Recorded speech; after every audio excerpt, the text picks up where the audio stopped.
Two fraternity brothers become best friends. Ed and Butch were drawn together.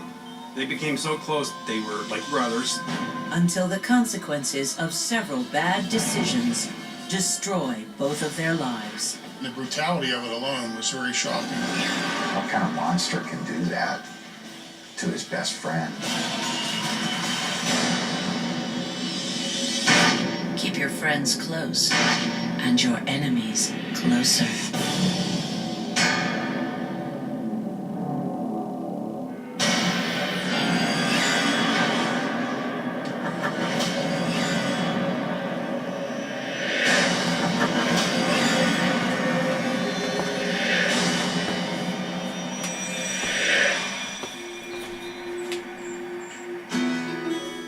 When Butch Pratt and Ed Swiger begin their freshman year at Teal College, they both have big dreams for a bright future. They had high goals, and they were focused on achieving those. Butch is known as a jock, playing baseball and football. He's also the life of the party. Butch was so outgoing and so charming that everyone, guys and girls, were attracted to Butch. He was just the most likable, fun-loving guy who was just kind of crazy, as we all were. This 18-year-old freshman ran away from home for the first time, ready to go. He loved girls, especially blondes. All the girls swarmed around him and played jokes with them, and he played jokes with them. There was no one that didn't like him. He was a very helpful, caring, loving boy. Ed has a different character. He is smart, driven, and focused. Ed really had aspirations of having a political career. He had that intense confidence. He wanted to be a senator. Ed is also dedicated to bodybuilding and kickboxing. Ed was fanatical on his workouts. His dad had the politic bug, and Ed wanted to take it a step higher. And he knew the best way to go about that was through law school. So Ed's focus was undergraduate, English, some history, and then get into a good law school. He was very likable, but there were some things about Ed that stuck out. Just the way he carried himself, how well groomed he was. You never saw Ed unshaven. You saw Ed with his shirt tucked in every place he went. He never looked slovenly like the rest of us. 8 o'clock class, Ed was ready to go right now, and he was all business. You could go to the gym and watch Ed do a 500-pound bench press. On the surface, Ed and Butch seem like unlikely companions. Ed comes from an Ohio family with strong political connections. Butch was raised in a working-class steel town outside of Pittsburgh. Butch was blue-collar, Ed was white-collar. Butch came from a very tough background. Ed came from more of an affluent household. Despite these differences, the boys immediately hit it off. They became inseparable. They did a lot of hunting, a lot of fishing. They started visiting each other at their hometowns and meeting each other's families.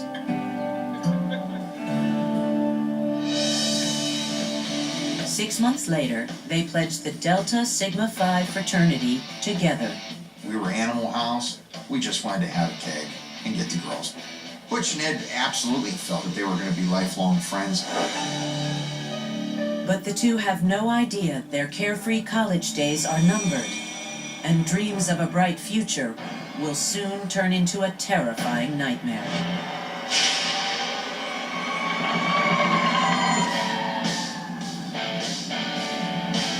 As fraternity brothers, Butch and Ed are having the time of their lives. They spend almost every moment together.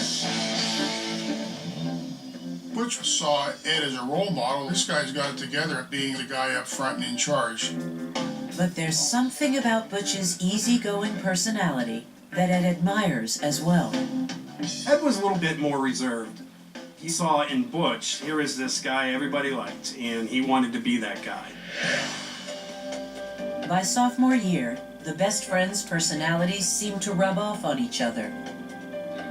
Ed becomes more social and Butch becomes more studious, like Ed, and begins to dress like him too. Instead of the jeans all the time, now it was more dress pants or button-down dress shirts. When they're juniors, they move off campus together. And Ed, always padding his resume for a future in politics, is elected treasurer of the fraternity. Ed really saw student government as his initial stepping stone. One day, Ed crunches the fraternity's budget numbers and discovers they're in serious debt. The fraternity was broke. Our bills were overdue. We had no money to do anything. Ed, as the money guy, starts thinking of ways in which we can repay the loan. Ed brainstorms about how he can turn the situation around. Then, he tells his buddy Butch his scheme for saving the fraternity from financial ruin. He wants them to steal electronics from their own fraternity brothers so they can collect the insurance money.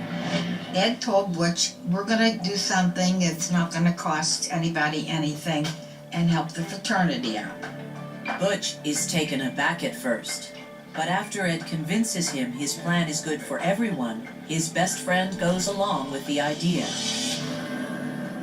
It's the first of many bad decisions they'll make together. Butch did look up to Ed.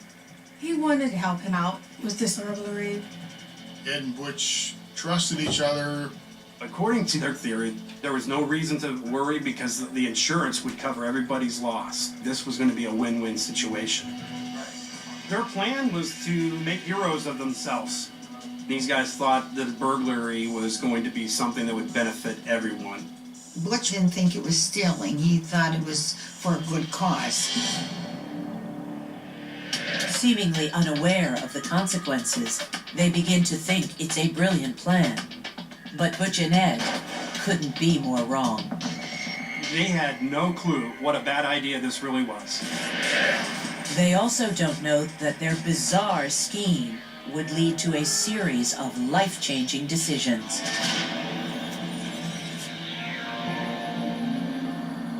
Butch and Ed stage the robbery when everyone is away during spring break. Ed held a position of trust within the fraternity, and therefore he had a passkey access to the rooms. Once inside, the boys quickly take electronics from their own fraternity brothers and load dozens of stereos and VCRs into their car. There was no forced entry, so it would become difficult, A, to discover immediately, and B, the equipment's not traceable. So it's certain that Ed thought of this when he conspired to commit these burglaries with Butch. They stash the goods at their apartment off campus. They thought their plan was perfect. There was no way they were ever going to get caught. The robbery seems to go off without a hitch until their fraternity brothers return from spring break. Ed and Butch have vastly underestimated how their fraternity will react to their crime. Everybody gets back, they're like, hey, where's my stuff? People were really upset. Every room had stereo equipment and television stolen out of it. The first people who came down to the house to commiserate with us and empathize with us were Butch and Ed.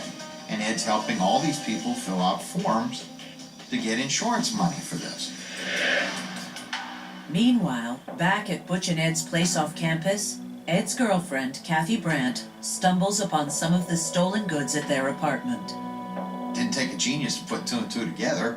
Where do you come up with 18 stereos and 18 televisions?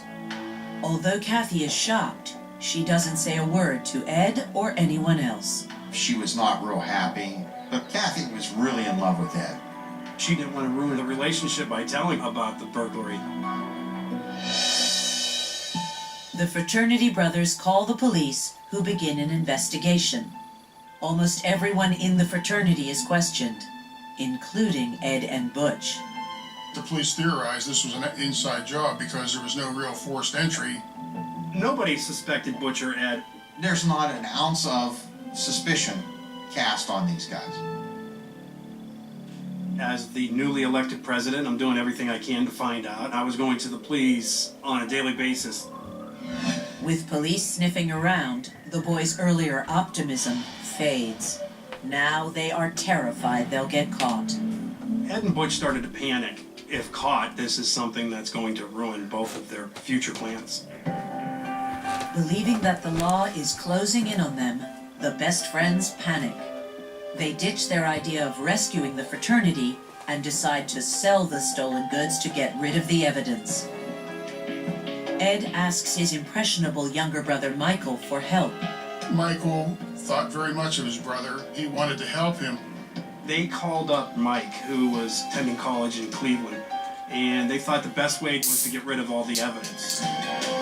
Michael takes the stolen goods back to Ohio and sells them. And the three boys, Ed, Butch, and Michael, divide up the money. Back in Pennsylvania, the investigation stalls. There were no arrests made because they had no witnesses, suspects, or they hadn't recovered any of the stolen items. So the case went cold. Now the boys are confident they won't get caught and are relieved, thinking they've dodged a major bullet. They probably felt pretty good. The summer goes by, and they think they're getting away with it. But little do they know, the robbery will come back to haunt them and eventually pit the best friends against each other in a way no one could have imagined. How do you even live with yourself? Here was a guy doing this to his so-called best friend. I was shocked. Everything was a lie. It's beyond belief how any human being could do that to someone. That was something that was just bone-chilling. It was the ultimate betrayal. Ed and Butch breathe a sigh of relief after they sell the electronic equipment that they stole from their fraternity brothers. No one suspects Butch or Ed's involvement, and the best friends think they are finally in the clear. The Greenville police had no information to make any arrests. All the evidence was gone, so there really wasn't anything to come after Butch and Ed at this point. By the start of their senior year in the fall of 1987, Butch and Ed are focusing on graduating and making a new start. As time goes by, the robbery becomes a distant memory, and the boys grow closer together. They had to be thinking, we just gotta get out of here. Once we get out of here, it's done and over with, it's behind us. Meanwhile, party boy Butch tries to stay on the straight and narrow, and hopes to go to business school and get an MBA. Butch wanted to be a professional. He was going to get his master's in education or business. Ed plans to go to law school and has his eye on a future Senate seat. Ed had tremendous political aspirations. He was not going to let anything stand in his way. In the final months of school, both remain focused on their goals and are involved in student government. Ed is class president and Butch is on the student council. They are both big men on campus, heading towards an even brighter future. Butch and Ed were off and on to bigger and better things in their minds. But as graduation approaches, Ed becomes noticeably stressed. He starts having a lot of problems with his girlfriend. It wasn't uncommon to hear Ed and Kathy hollering and screaming at each other. Ed was scary. Ed was dominating. Then, one day that spring, while working out, Butch and Ed meet 34-year-old Linda Carlin, a well-to-do woman who manages a local furniture store. Carlin is managing several businesses for a well-known orthopedic doctor in Greenville. And she is also a member of the same gym that Ed and Butch belong to in Greenville. She hit it off really, really well with Ed. Probably because Ed carries himself as more mature than the rest of us. Ed's got enough knowledge to talk about politics, things that Linda may be interested in, versus the keg party at the fraternity house, like the rest of the 20-year-olds are talking about. Linda is instantly drawn to Ed. Linda Carlin was attracted to Ed because he's a well-built 20-year-old guy. She was a cougar. It was an ego trip for her. Hey, I can attract a younger man. Soon, the two begin a passionate affair behind Kathy's back. Ed liked her because of her power, her position, her income. She could buy him anything that he wanted. Linda Carlin had a beautiful home and a swimming pool and a Cadillac and, nothing but the best for Linda Carlin. She represented the next stepping stone to move him forward. Ed was in it for more what benefits can I get out of this. He thought a lot of himself and felt that he could influence people, including Linda. And he's right.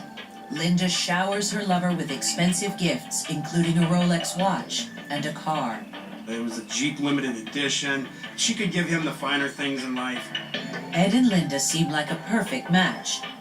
Both are ambitious and driven to get what they want. But others question their clandestine affair. Butch didn't see the attraction, but, to each their own, I guess. It was the age difference thing. I was like, wow, it's not like 2 years apart, and it's like over 10. Eager for Ed to become part of her world, Linda hires him, Butch, and others from the fraternity to work at the furniture store. Pretty soon, Linda Carlin's getting all of us jobs. We're cheap labor. She's paying us under the table.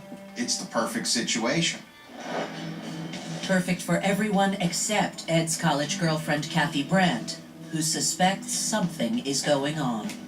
Circumstances for Kathy and Ed were drastically different when Ed met Linda Carlin. Ed eventually breaks up with his college sweetheart in favor of the more experienced and worldly Linda. But Kathy does not take the breakup well. She was not real happy. She was furious. But hell has no fury like a woman scorned, and Kathy Brandt is scorned. Ed has dropped her, and Kathy wants to get even. Kathy's plan for revenge will stun both Ed and Butch and send shockwaves throughout the college campus. Kathy is one of 4 people that know about the burglaries. So she decides the best revenge is to tell Ed's fraternity brothers what he and Butch did. Kathy comes to me and tells me it was Ed and Butch that ripped off the fraternity. And she said it was them. I saw the stereos and the TVs. You don't know it, but it was Ed and Butch who robbed you. Well, you could hear my jaw drop. We all just looked at each other in disbelief. We're pissed. We're really mad. People want to go after them that night. I just said, let's wait till the morning. Shocked and angry, the fraternity brothers notify the police the next day about Ed and Butch's robbery. It was like wildfire around campus about what had happened. When Ed hears that Kathy has told police about the robbery, he is furious and angrily confronts her. Ed threatened her. Ed could get people to do things that they didn't necessarily want to do. He convinces Kathy to go to police and tell them it's not true. Kathy obviously was under duress, the threat of Ed. She recanted her statements to the police, saying that it was not true, in fact made up.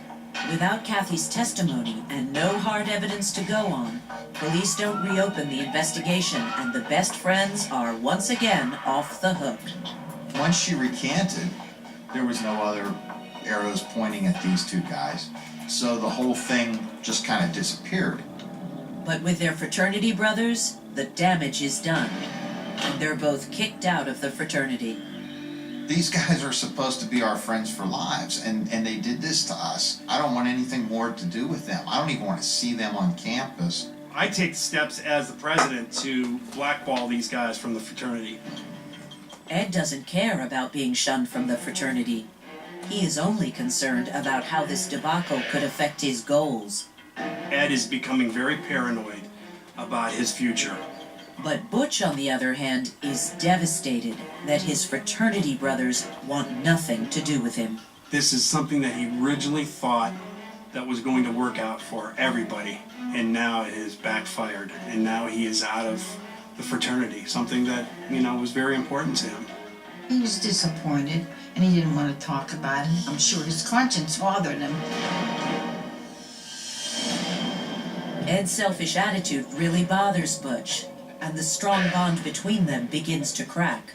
Ed is now showing a side of himself that Butch is stepping back and going, who is this guy? Ed and Butch's friendship started to suffer at this point. With graduation on the horizon, both boys focus on their future. But Ed and Butch are about to make even more shocking decisions. Ones that will ultimately lead to a horrifying showdown between the best friends. It just got to the point where it spun out of control. It was too late to go back. It's beyond all comprehension. It absolutely repulses me when I think of what happened. You wouldn't wish this upon your worst enemy, let alone your best friend. After Ed's ex-girlfriend, Kathy, suddenly recants her statement to police that Ed and Butch were responsible for the fraternity house robbery, the boys are not charged.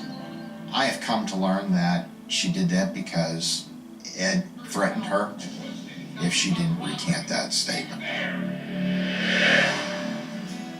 On May 14th, 1988, they both graduate from college.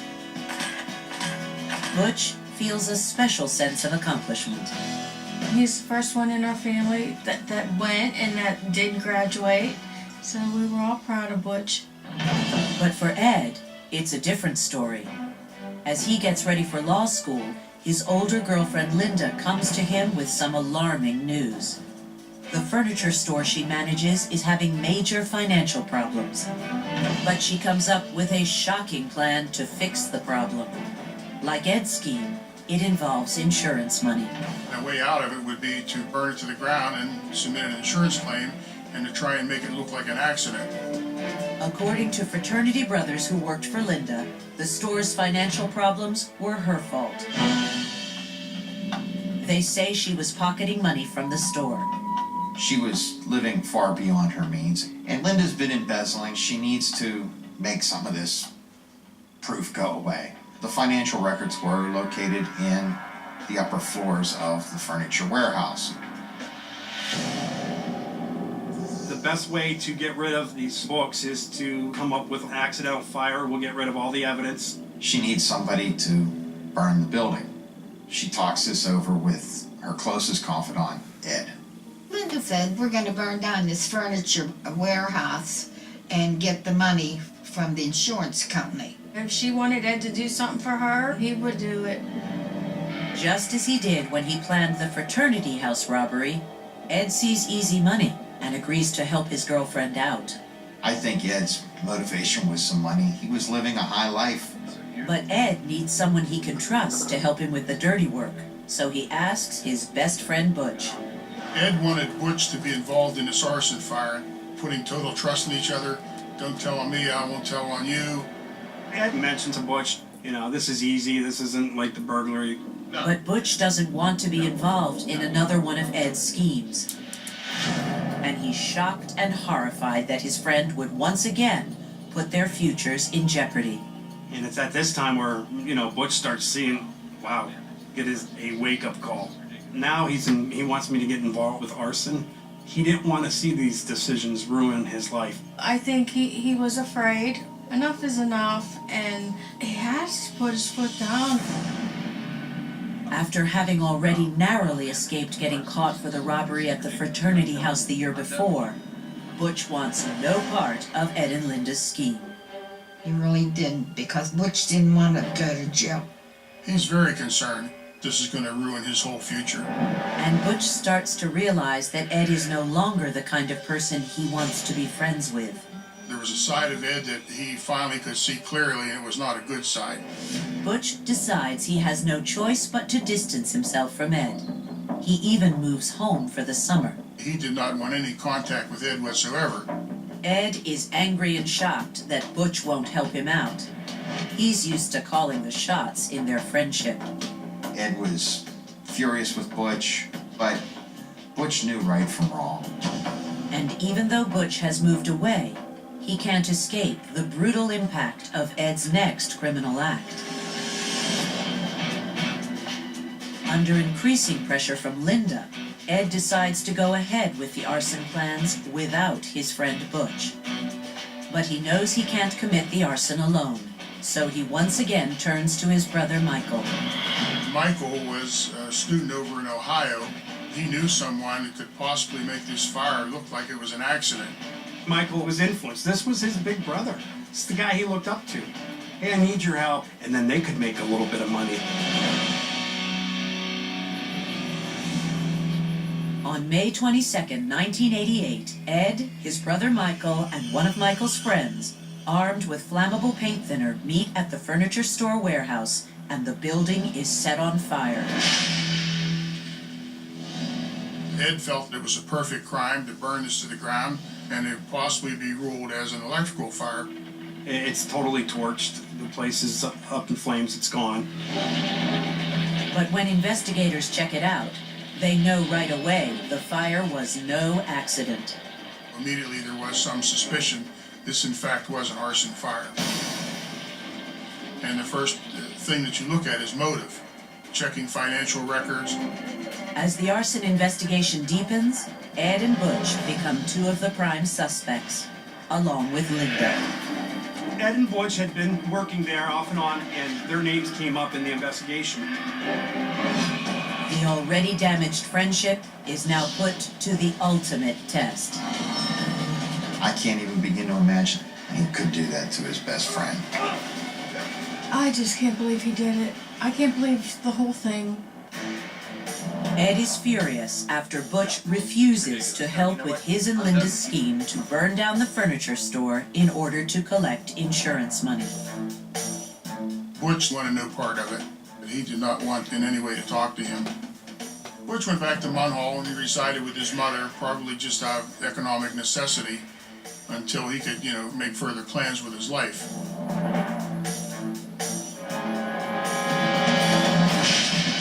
The fire occurred at 1:30 in the morning. The police looked at this and they knew it was arson.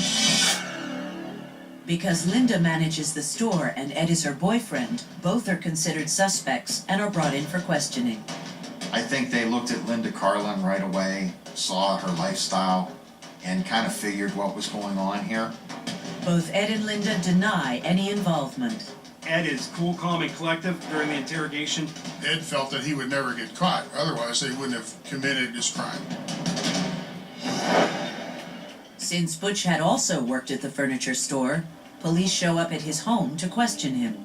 Butch asked me to walk the dog because I think he was embarrassed over this whole situation and he couldn't talk to the police with me there. Despite what's happened between them, Butch still feels a certain loyalty towards his former friend. So he tells police he doesn't know anything about the arson. This was his best friend. He knew how important Ed's goals were to him, and he knew by testifying against him, he would not achieve those goals. There's no way. Roles were reversed. Ed would throw Butch right underneath the bus. But Butch is caught off guard when the police also press him about the fraternity house robbery a year earlier. Police think Kathy may have lied to them when she recanted her story. Butch is being interviewed. They not only talk about the arson, they want to bring up the burglary charges. And this is where we see Butch starting to really panic. Butch cracks under pressure and confesses to his role in the crime. He also goes on to tell police the whole story, making it clear that the burglary was all Ed's idea. When Butch admitted to it, he implicated Ed. I think this was eating at him. He had to finally get this off his chest. He would just have to put his head down, not really look right at you, knowing that, oh man, I'm disappointed now. It just weighed on his conscience. And I think Butch felt somewhat of a relief to finally tell the police, well, yes, I was involved in the burglaries. Butch was a good person. He had to fess up. And he stepped up and did the right thing. He knew it was wrong. He was disappointed in himself and because of what he did.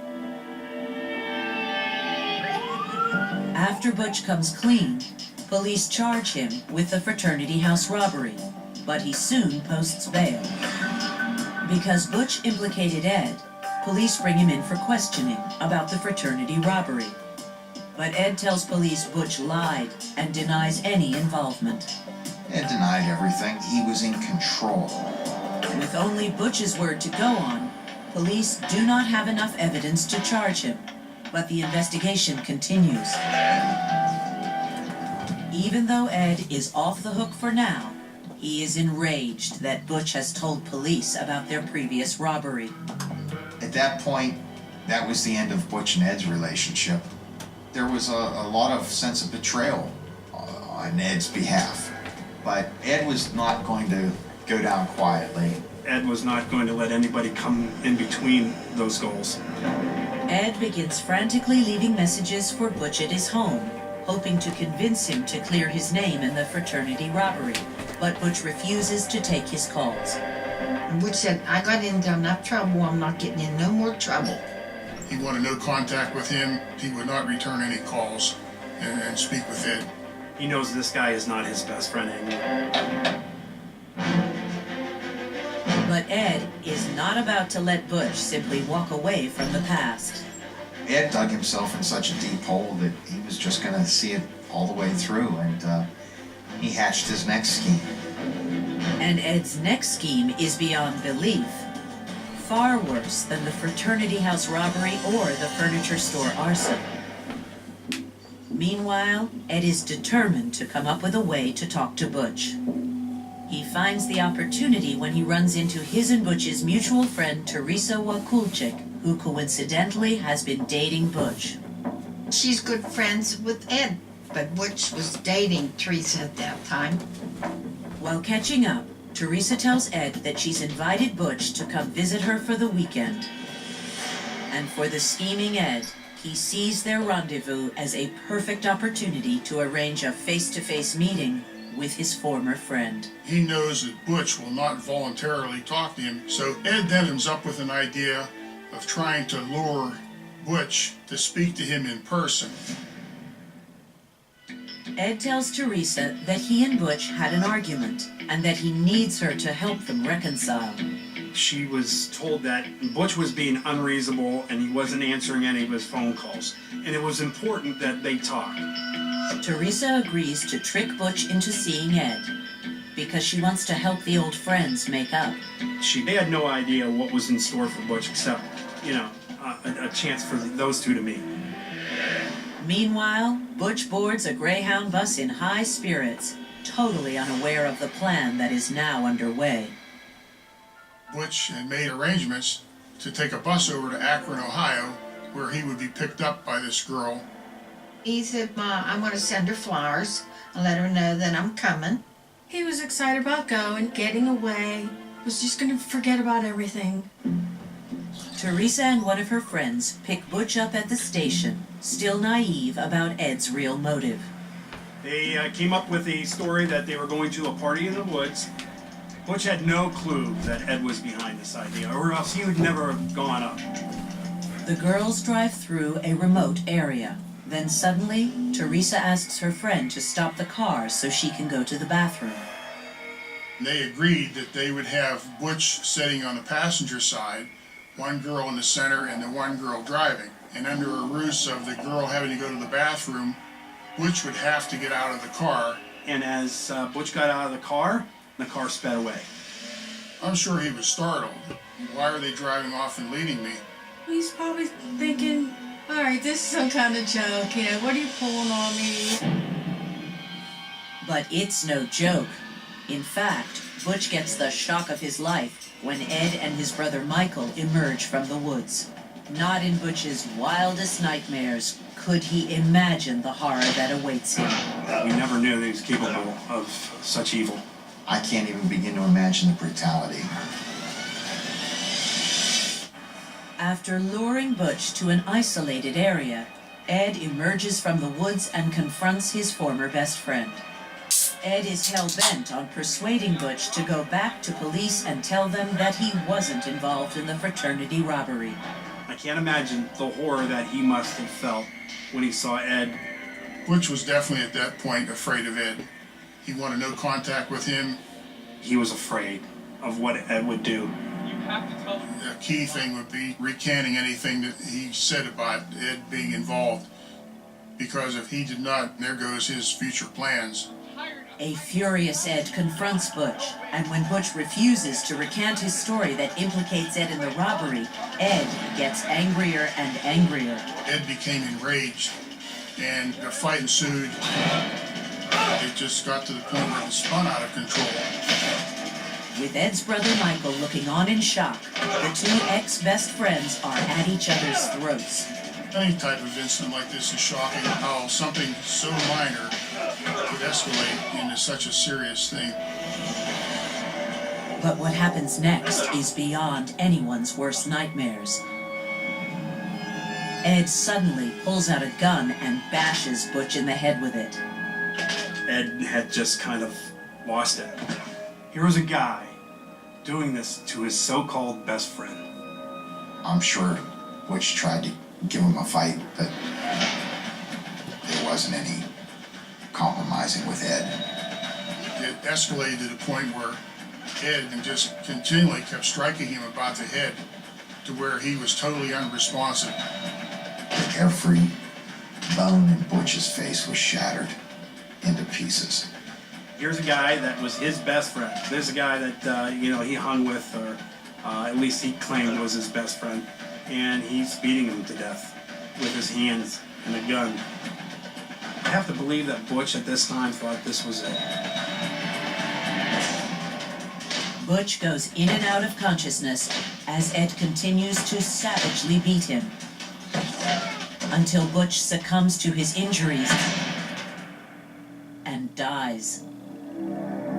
This is Ed's opportunity to get rid of the guy that has the evidence, the guy that can link him to the robbery, and this is what he has to do to finish law school, to be that senator that he wanted to be. This was the way that Ed shut Butch up. It was the ultimate betrayal. At that point, Michael is totally astounded by what he had just witnessed. This horrible beating and death of Butch.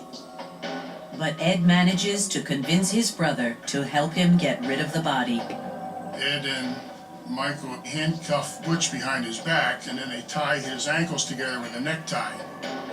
Then they throw Butch's lifeless body into the trunk and drive back to Pennsylvania.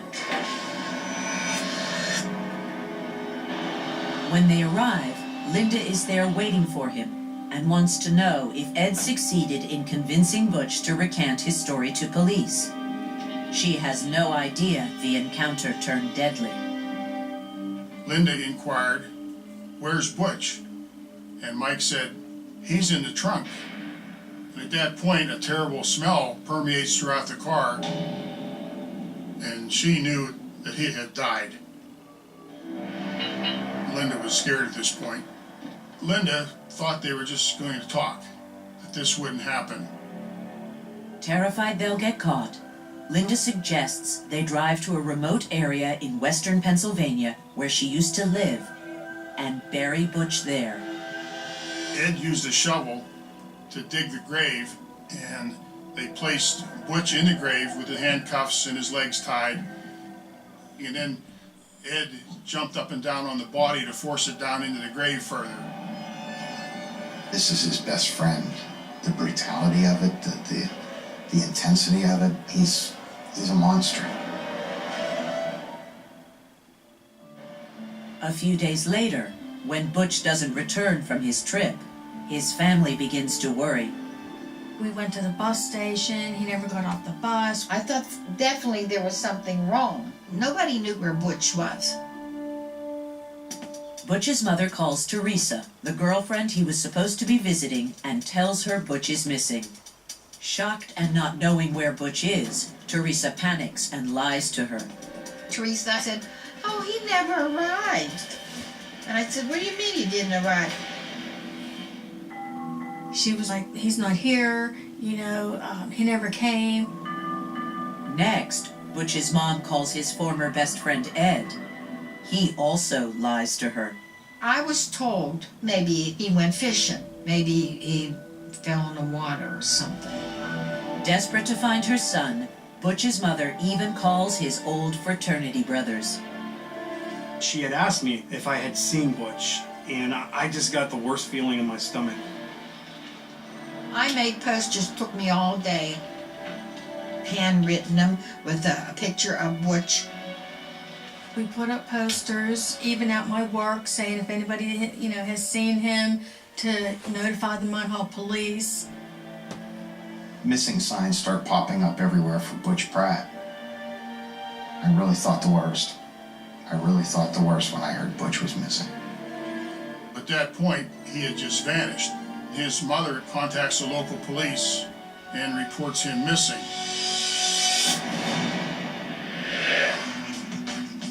Soon, Ed goes off to law school at Temple University as if nothing ever happened. I don't know how that guy worked or slept, but he's back at school, and he's doing very well. He was going to just move right on, furthering his education, become the lawyer that he wanted to be, make the big bucks. As the months go by, the investigation into Butch's disappearance stalls. Could Ed literally get away with murder? Ed never dreamt of getting caught. He always figured he was smarter than everybody. At the end of his first year of law school, Ed is caught up in his new life and breaks up with Linda. Ed really wasn't in love with Linda. He was using her. Ed warns her to keep her mouth shut about Butch's murder. Ed threatened her. She knows of his involvement in these crimes. And knowing how he brutally murdered his best friend, she's terrified that Ed will try to kill her too. Linda is scared, and she feels she's going to be the next one in the grave. It's a terrifying realization. Linda finally decides that the only way to protect herself is to go to the police. He threatened the wrong person for the last time. She tells police about the whole ordeal, that Ed had killed Butch. She also implicates Ed's brother Michael and confesses to her part in the furniture store arson and to helping dispose of Butch's body. Linda is arrested but agrees to lead police to where Butch is buried. Nearly 16 months after he was brutally murdered by his former best friend, police find Butch's body. One of the troopers stuck a shovel into the ground and moved some earth, and there was Butch's knee. And he was still handcuffed behind his back. His feet were tied with a necktie and his ankles. Police immediately break the horrifying news to Butch's family.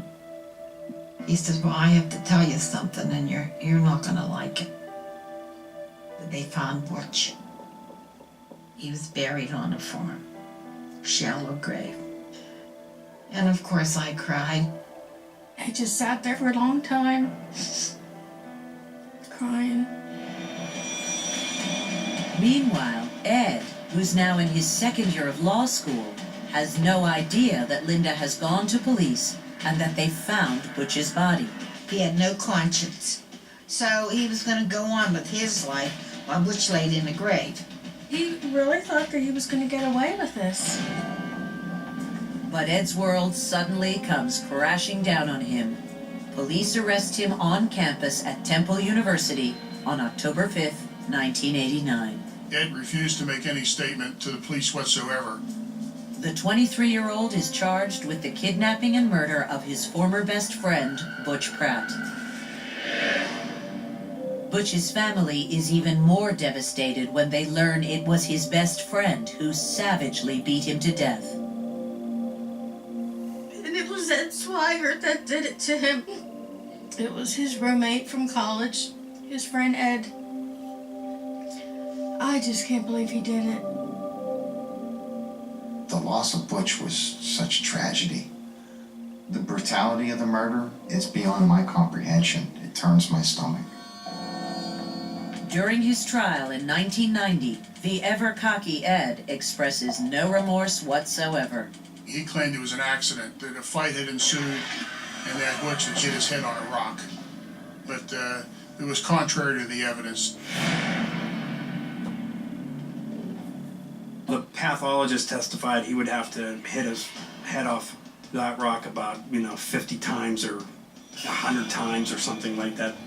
I mean, that's how badly beaten he was. Just sitting there and watching him and listening to some of the things that he would say up there and just sitting there thinking that, oh my gosh, how bad. I just feel like getting up from my chair and just jumping over and just going at him myself, for what he had done. The jury doesn't buy his version of events. Ed Swiger is sentenced to 43 years to life for aggravated murder and kidnapping.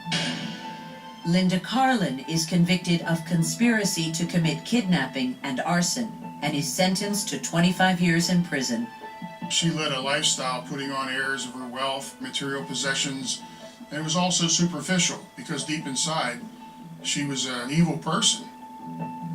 Ed's brother, Michael Swiger, served 16 years for involuntary manslaughter and kidnapping for his role in the murder and the furniture store arson. Ed brought so many people down with him. And for what? His goals. It's been nearly 25 years since Butch's tragic death and Ed's violent betrayal. But time hasn't healed the family's pain. His kindness and his goodness and coming over and putting his arms around me and giving me a kiss. Tell me he loved me. I want everybody to remember Butch as a happy-go-lucky boy that enjoyed having friends and socializing.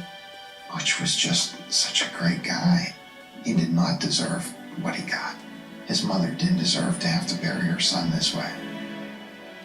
I always thought that if I got married, that Butch would be in the wedding.